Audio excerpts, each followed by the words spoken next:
Ta' minn wara il-kwinti, grazzi il-Seguna, grazzi l-Homeowners Association li jkunu magħna ta' kuljum dawn il-programmi. Miegħi fl-studio Simon Dabono. Thank you tal-għajtuna, Joe.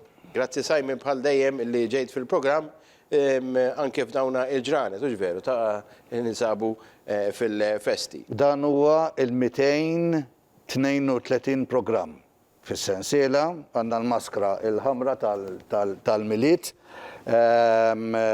Di għamlitilna Miriam Paċ. Iwa. Sorry, Doris Paċ. Doris Paċ. Salmuna minn hawnhekk. Itina 100 kull-jum minnhom daw, b'xejn tagħmilhomna. U aħna nqasmuhom lin-nies li huma fil-bżonn. Għandna l-volontira li jieħdu l-calls u jaħsluhom, jagħmluhom fid-disinfettant, u mbagħad inixfuhom, ituhom l-alkohol, idaħluhom ġo envelopes u nibagħtuhom li dawk in-nies fil-bżonn li jgħidu nisma' tista' tgħinna billi tibgħatilna il-maskri. Kellna donation ta' envelopes, issa kellna donation tal-maskri u l-volunteer mu. Issa aħna nonfqu €30 cents bolla biex nabotux ma' bal-Covid ma mmorrux niltaqgħu magħhom. Jekk xi ħadd jixtieq jgħin, jekk joġobkom ixtru naqra bolol, xit ta' bolol ta' 10 tiġi €3. Ara kemm tiflaħettina bħal regal biex ngħinu l-iktar nies foqra li qegħdin magħna. U daw tgħinna inwasslu il-maskri għandhom. Fuq note ieħor, gawdu il-miliet mal-familja tagħkom, xorta tista' tgawduh. Il-miliet hija ċelebrazzjoni ta' baby li twieled barra miż-żwieġ ġo garax. U aħna 2200 sena għadna niċċelebrawh. Hemm familja maquda u dan huwa il-vera essenza tal-miliet. Fi żmien li twieled Ġesu ma kienx hemm paċi u ma kienx hemm alkohol u ma kienx hemm ħafna affarijiet li llum il-ġurnata qegħdin nagħmlu.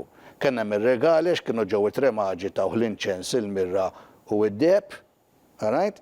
Imma baby mitwieled barra miż-żwieġ ġo garax. Hija żmien ta' umiltà fejn aħna ninġabru u niċċelebraw il-familja. Għal dis-sena ħodu paċenzja morru lura l-eruq tagħna. Ħalli dal-imbirre Covid ma nxerduħx u ma jiġix il-5 ta' Jannar u konna t-tillet imxija meta issa ġew il-vaċċin, kunu naqra responsabbli. Tmorrux restorans, tmorrux fil-pubbliku, ibsu l-maskra, aħslu dejkom żommu sitt piedi il-bot minn xulxin.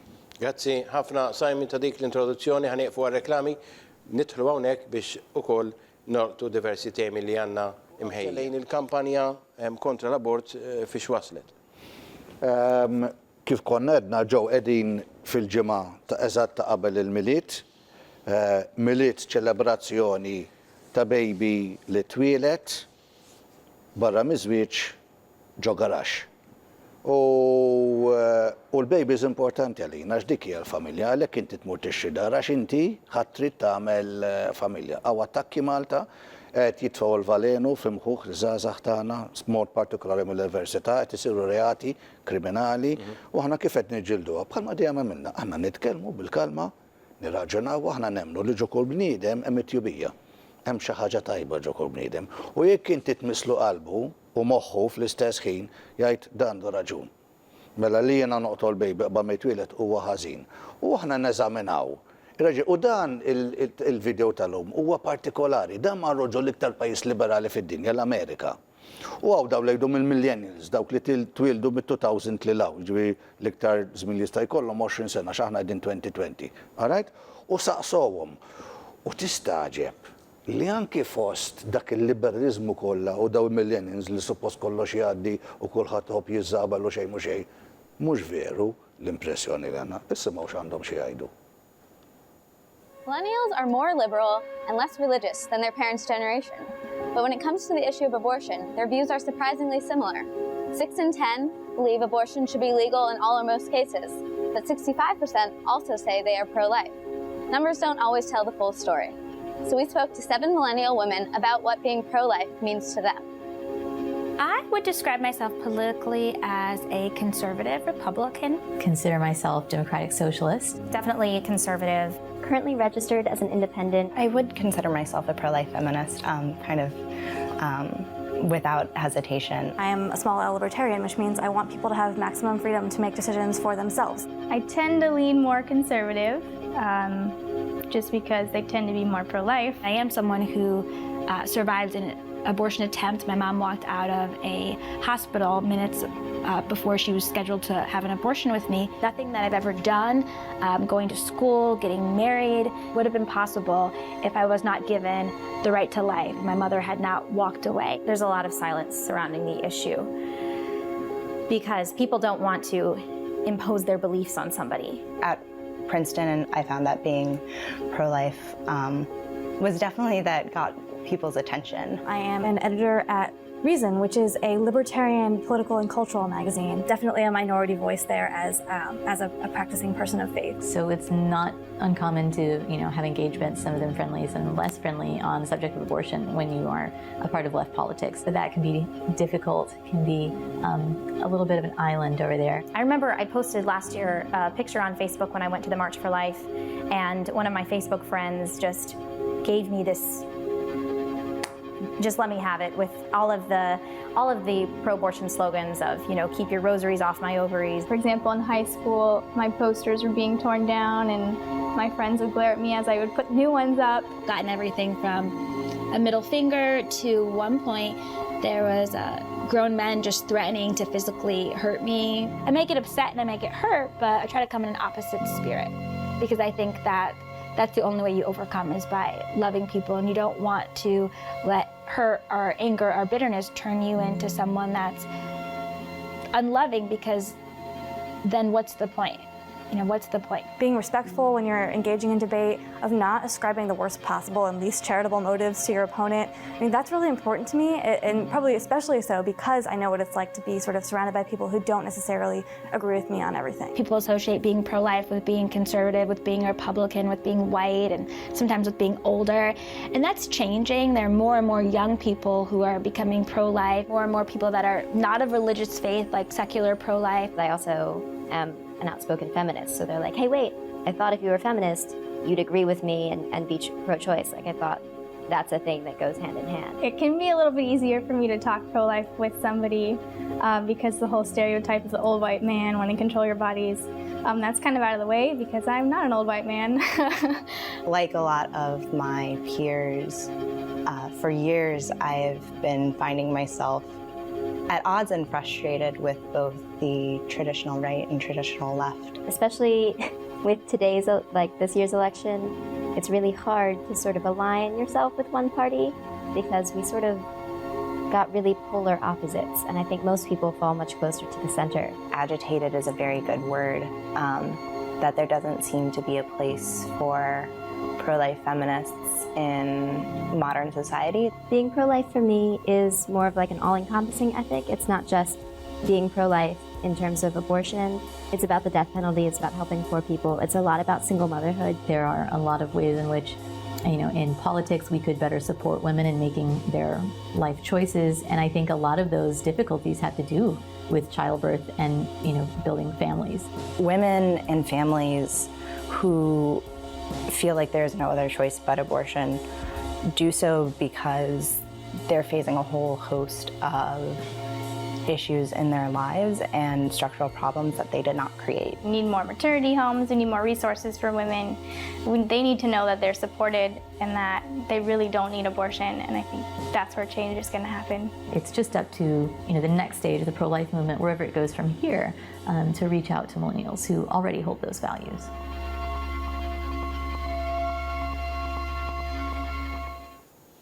Mela rajna hemmhekk dakka il-video kollha nisa żgħażagħ sajmin f'dak il-video. Iva, dawn huma l-liberali, ġol pajjiż l-iktar liberali fid-dinja l-Amerika. U meta inti tibda titkellmhom tinduna li huma fir-realtà pro-life u qegħdin jgħidu ċar. Meta inti tiddiskutu ma' min ma jaqbilx miegħek, kunu rispettabbli. Tkellmu b'ċertu kindness, b'ċertu tjubija, u ruhom l-imħabba. Għax inti tiġġieled il-ħażen mhux bil-ħażen, inti tiġġieled l-ajjat mhux bl-ajjat, inti tiġġieled il-mibeda mhux bil-mibeda, inti tiġġieled l-mibeda bl-imħabba.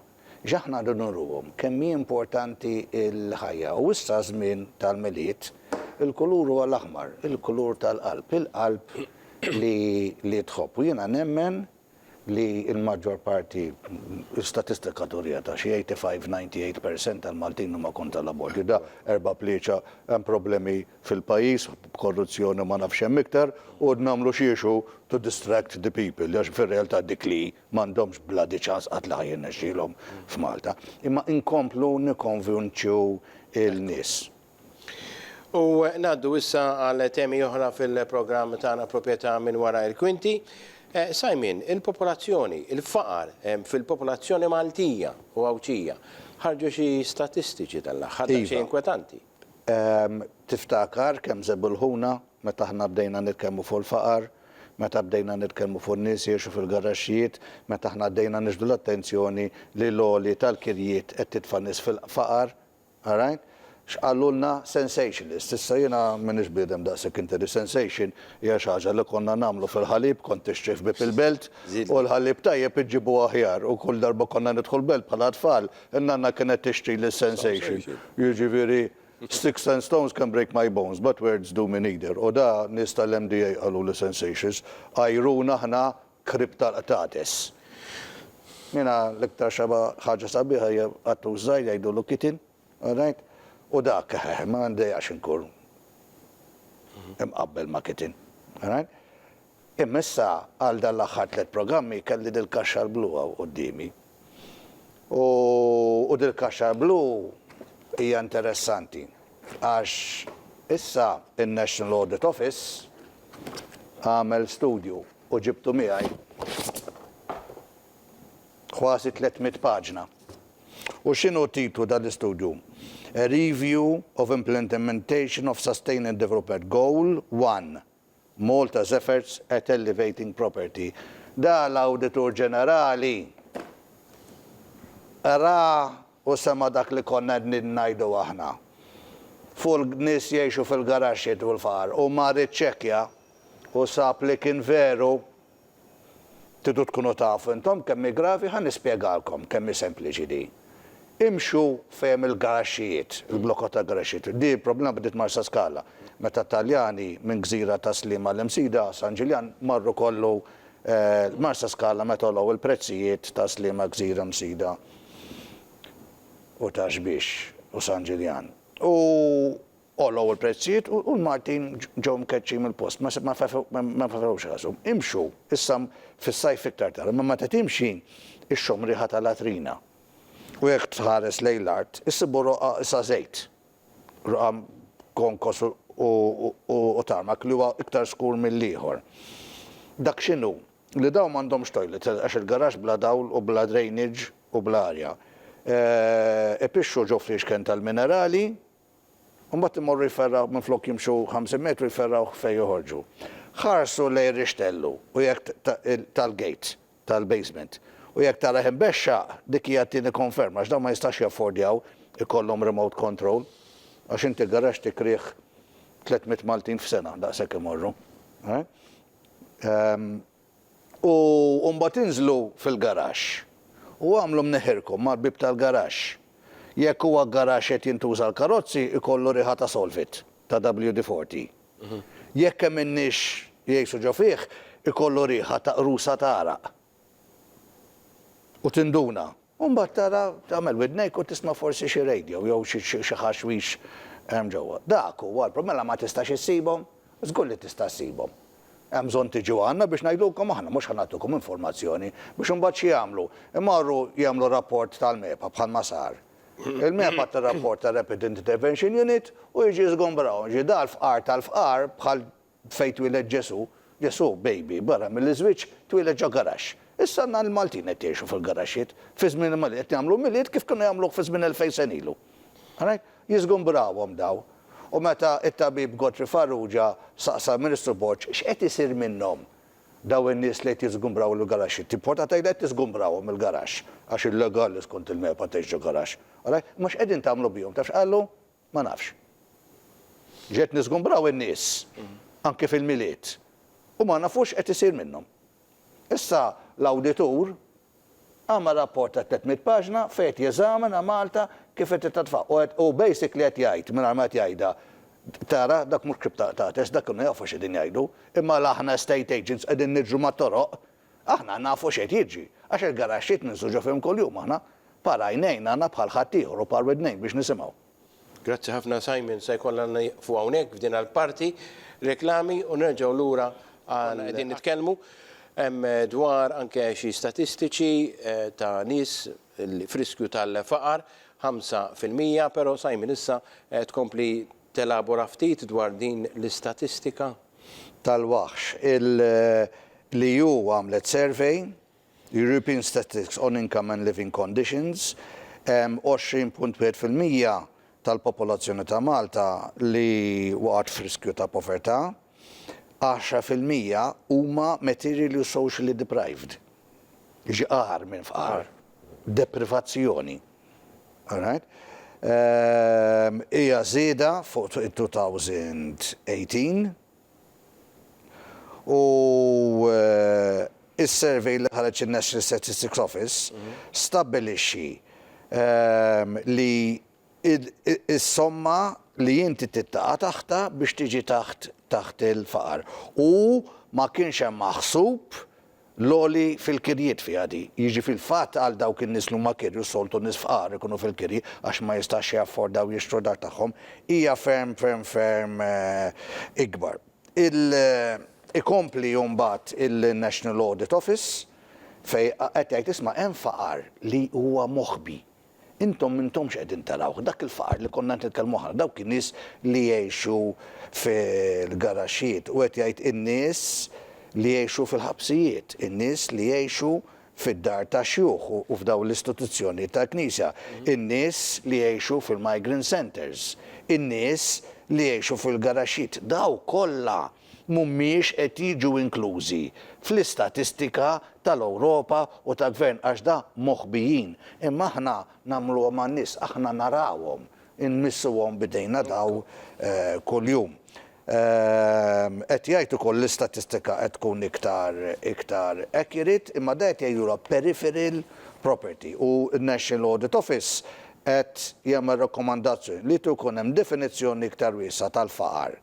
U s-supplement indicators u s-surveys tiegħu irdu jkunu iktar mod komprensiv biex jirreġistraw daw in-nies moħbijin. Sempliċement għax inti qiegħed moħbi ma tfissirx li inti m'intix fqir u l-ar ħaġa issa fl-aħħar ta' ħajtek sirt pensjonant, irtirajt, 3 minn 10 mill-pensjonanti qed jgħixu fil-faqar. Wara li daw għamlu ħajjithom kollha jgħinu biex jibnu nazzjoni, ħallsu t-taxxa, iħallsu l-bolla, mhux qed ilaħħu mal-għoli tal-ħajja. U jafsek il-qalb li fi żmien il-miliet ħajkun hemm min mhux tal-li m'għandux dundjan, tal-li laqas ħajkollu biżejjed ikel li ma jibqax bil-ġuħ. Is-sitwazzjoni tal-COVID-19 l-imwiet f'ħafna minn dawn l-imwiet huma anzjani sfortunatament, Simon. Iva, il-COVID tattakka meta teżamna minn qed imutu. Nies deboli, anzjani, li jkollhom mankanza ta' vitamin D, li jkollhom it-sokkor, Alzheimer's u problemi respiratorji. Jiġifieri minu deboli jattakla, bħalma titakka l-influenza. Issa, qed imietu usu 3 kuljum. Kien hemm ġranet fejn mietu 5. Daw ċerti affetti jistgħu jiġu evitati. Xi ħaġa sempliċi bħal vitamin D tiswa 9 cents, mhux 9 euros, 9 cents kull pirmla. Għaliex maħniex qed nagħtu l-vitamin D b'xejn? Ix-xjuħ ma jmorrux fix-xemx, m'għandhomx aċċess għall vitamin D. 9 cents. It-tabib Frank Portelli qal hemm dil-problema bil-ħalib bħalissa. Il-baqara ma tonqos milli tagħmel ħalib, jekk il-konsum jonqos għandhom problema bil-ħalib. Għaliex ma nagħmlux ħalib fortified vitamin D u gvern jagħtiha b'xejn lil minnu vulnerabbli biex meta da jaqbad jferra naqra ħalib fit-te għandu l-vitamin D ġo fiha. It-tfal meta joħduha tiftakar kienu jtuna dak il-cartoon triangle tal-milkshake, għaliex ma nrex nagħmlu. Għandhom il-ħalib żejjed, kemm titfallu naqra vitamin D ġo fih u niġġieldu kontra l-Covid, għax il-Covid ma bżonn vaċċin biss, jekk inti kum saħtek biżżejjed tilqa għall-għadu. U da irħis ħafna. Mhux għax irħis ħafna maħniex qed nagħmlu għajux. Għax 9 cents kull pirmla mhijiex flus kbar ta'. U naturalment, kif semmejt inti, in-nies sissa għadhom qegħdin imutu, qegħdin nistennew il-vaċċin biex forsi is-sitwazzjoni tinbidel xi ftit. Joqgħdu attenti ma jiżablux, ma jmurrux parties, ma jmurx ma sħabhom dal-miliet jagħmluh bħal mamlu Kristu mal-familja tiegħu. Iż-żgħażagħ fis-sitwazzjoni tal-COVID. Statistiċi ħarġet inkwetanti ftit. ħarġet mingħand ir-Rickman Foundation u dina ara hemm bżonn niġbdu l-attenzjoni. Da żdiedu berba darbit il-numru ta' telefonati li ċemplulhom. U da qegħdin jgħidu isma' minn daw li ċemplulna 75 miż-żgħażagħ qed iħossuhom lowli.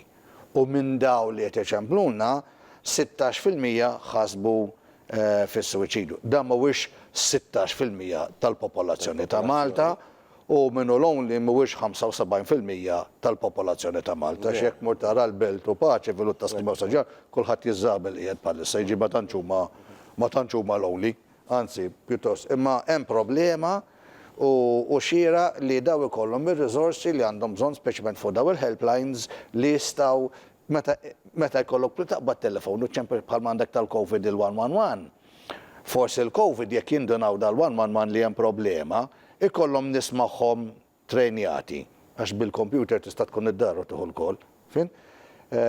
Li jistgħu jagħtu servizz lil dax huwa żmien ta' stress kbir anke fil-business fejn qabel kellek il-flus diħlin u qed tippjana ħadhom fuq computer u riklami u f'daqqa waħda ma tax minn fejn ħadd tiġi il-paga li ġejja huwa żmien ta' stress kbir.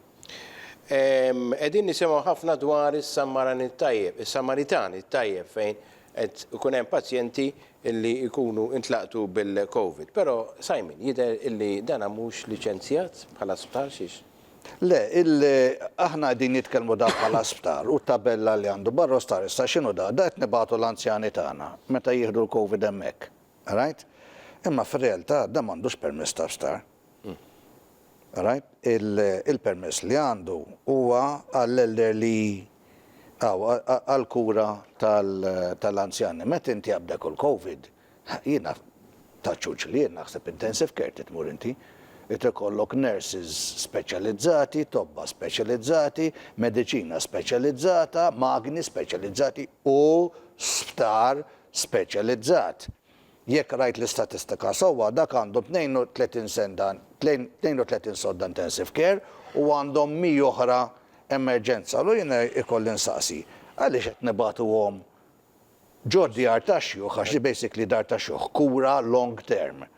Meta għandna pandemija, mhux suppost qegħdin ġol intensive care, di m'għandix liċenzja ta' sptar. M'għandix liċenzja ta' sptar.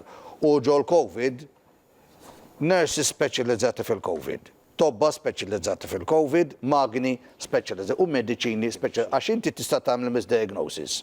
Da jkollu, per eżempju, pneumonia, u ma jkunx COVID, u jekk il-pneumonia ma tagħtix it-trattament u l-mediċina ta' pneumonia, toqtlok jekk inti anzjan, fint? Jiġifieri di hemm bżonn iħarsu leha. Sptar huwa sptar. Naddu għal kunsill lokali tal-Gżira fejn qiegħed jipprotesta kif qed jagħmlu l-Gżirjani kollha naturalment dwar il-famuża pompa tal-petrol. Gżira ġnien wieħed għandha. Minn dak il-pompa ta' petrol sal-Jot Marina. Qiegħed qudiem il-baħar imorru ħafna nies jistruħu hemmhekk jassorbaw naqra mill-baħar u mill-ġnien. Issa da hemm petrol station li ċalquha. U jekk tmur ta' Strafata Street hemm biċċart kbira fuq. U da minflok tefgħu hemm, iddeċidew jitfgħuha f'nofs il-ġnien, da ħajabdu l-ġnien. U ħjamlu petrol station, u bir-rispett kollu. Min qed joħrom bihom dawn l-affarijiet. Dak mhux art ta' gvern art tal-poplu. Kif tista' inti għandek ġnien l-unika ġnien li hemm hemmhekk li jista' igawdu minn n-nies ta' Gżira u tmur titfgħu petrol station ġo fih. U minn flok ġin isir petrol station. Ġida ħammur impoġġi fuq bank inħares lej pompa tal-petrol issa, jew ġo tank tal-gas. U għajja, u da fl-axħar għamu il-Kunsil ta' Gżira naħilhom il-kappell u għedin jġozzjonaw u batu it-tra uffiċjali. Jiġifieri da huma nies out of control li qegħdin japprovaw dal-affarijiet. L-unika biċċa ħamrija la tfadal il-gżira. Jiġifieri naħħolhom il-kappell ibqgħu sejrin kif intkom għax huwa importanti ħafna li l-Kunsill jissapporti għakda għax il-Kunsill huwa il-Gvern lokali. Il-programm tagħna proprjetà minn wara il-kwinti, programm li jixxandar kuljum mit-2 sal-ġimgħa fis-7:30 ta' filgħodu u fit-8:30 ta' filgħaxija mbagħad fit-tmiem il-ġimgħa fid-9:30 ta' filgħodu u fit-8 ta' filgħaxija. Mela, Simon, il-popolazzjoni ta' Malta, x'jiġifieri rapport li jidher right to opt?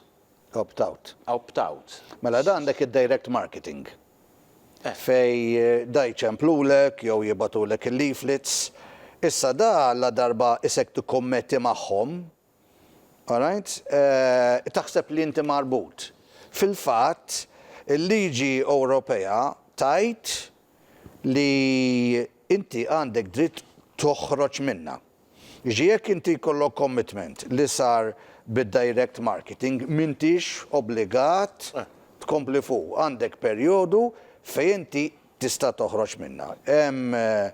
Hemm nies li jista' jgħinuk hemm l-għadda tal-konsumatur u dawk, u hemm ukoll aġenzija li jgħidula the Use Agency for Fundamental Rights fejn inti tista' tirrikorri għal parir. Jekk tħalltu ġo xi commitments minn daw ta' direct marketing, u mbagħad tirriżulta li mhuwiex kif ħsibt inti, għandek dritt toħroġ minn kien tkom iġibu xi reklami. Il-Left Living li huwa l-unika stazzjon li jiena rajt li jagħmilha, jgħidu li għandek 15-day opt-out period. Dikki. U hawnhekk ġew issa huwa xieraq li aħna nagħtu l-irkonoxximent siwi li jixaq lil dan l-istazzjon. Jiena aħna meta ġejna biex nażlu kellna ħafna offerti fejn nagħmlu l-programmi tagħna u viewership bħalma aħna li qed nifhmu qabeż il-100,000 issa nies jaraw da programm, għażilna da programm u dal-istazzjon u hemm raġuni. Għax kif qed ngħidlek, jekk tara teleshoppings l-oħrajn, ħadd ma jgħidlek li għandek right of opt-out, hawnhekk jgħidha. Jiġi hawnhekk Karl u blajnuna tagħkom il-crew li għandkom hawnhekk William, Wilfred id-director u Manuel il-kamera, ħloqtu xi ħaġa li l-Maltin kellhom bżonn. U għata wieħed li jirkonoxxa jekk tara, pereżempju Karl fuq Left Living Show, iġib il-kwalità ta' tobba li jġib Albert Fenek, Frank Portelli, Bernard, l-epidemiologu, Barbara, u n-nies jisimgħu il-pariri li għandhom bżonn biex jieħdu d-deċiżjoni u dik kważi massiba. Imkien u dak kuljum iġibhom u jsaqsihom u jgħidu għax dan mhux nies li jibżgħu, dawn ma nies li jistgħmlu l-karriera tagħhom laħqu l-ultimate status li setgħu jaħlu fil-professjoni tagħhom. Allura meta inti hemm bżonn tkun taf xi ħaġa, inti fuq dal-istazzjon tiġi u hawnhekk aħna fis-sensiela tal-Urban Heroes li din nagħmlu il-members tagħna l-isma' aħna x-xogħol li qed jagħmel Karl u t-tim tiegħu hemm bżonn nirkonoxxuh.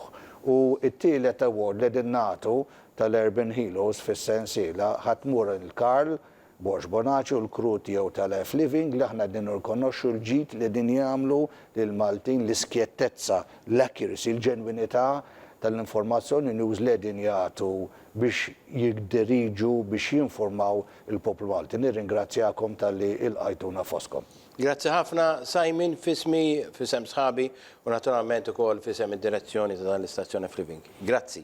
Thank you, Joe.